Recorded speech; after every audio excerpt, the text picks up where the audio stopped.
motel sign from the Gorman Motel in Gorman, which is just a couple miles down the road. I had an obsession with signs and local history for years, so I've collected a lot of local signs. This sign, I worked a deal out with the owner.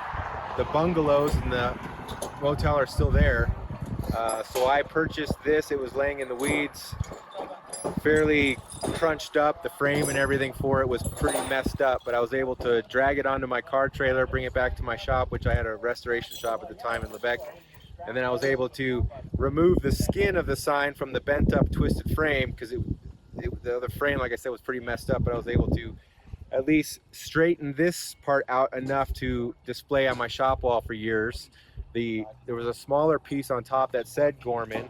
That ended up going to a local business restaurant for years. They had it on their wall. To me, I always liked it just the plain motel because it evoked a lot of sense of the open road and, you know, the Route 66 type of history that I'm in love with. You know, motel, those lights coming on in the distance as you're going down that dark highway. So yeah, I've cherished it, but I'm not in the shop anymore. Today we're moving this thing. It's 13 feet long.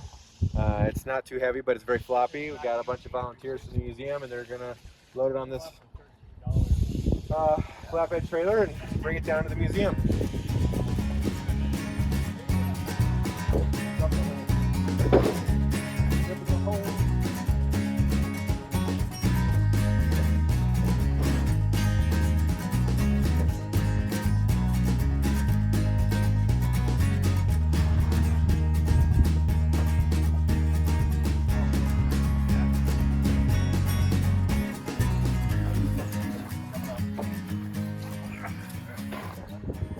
Bonnie Kane. I'm the curator and historian for the Ridge Route Communities Museum, and we are really pleased today to be accepting the sign from the Gorman Motel of the late 1940s. I think that this was a very busy motel. It's beautiful. Individual little cottages were there.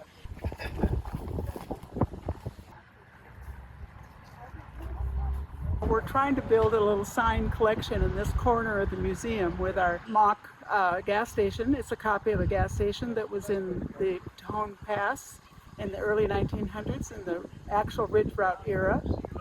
And we're trying to get more signs on the gas station and the fence around it. And this is going to go on the fence.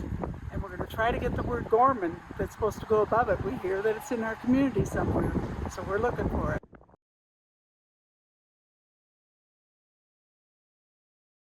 Oh my gosh. This is the Gorman part of the Motel Gorman sign. This was the opposite side that was in the dirt, so it's hard to read because nature and moisture has taken its toll on the paint. But I had given this to a buddy years ago to hang up in his shop should he want to try to repaint it, which he never did. Still sitting in his shop, so I told him what we were doing today with the motel part, and he was happy, TJ Dalrymple, to donate this to the museum to complete the set. So there you go, Motel Gorman. Wow, I'm just so excited. Yes, I love this picture too. Does it show the sign in it? Yeah. Yeah, it does. Well, I'm so pleased. We're thrilled. All of a sudden somebody comes in the door and says, "We got the other part for you."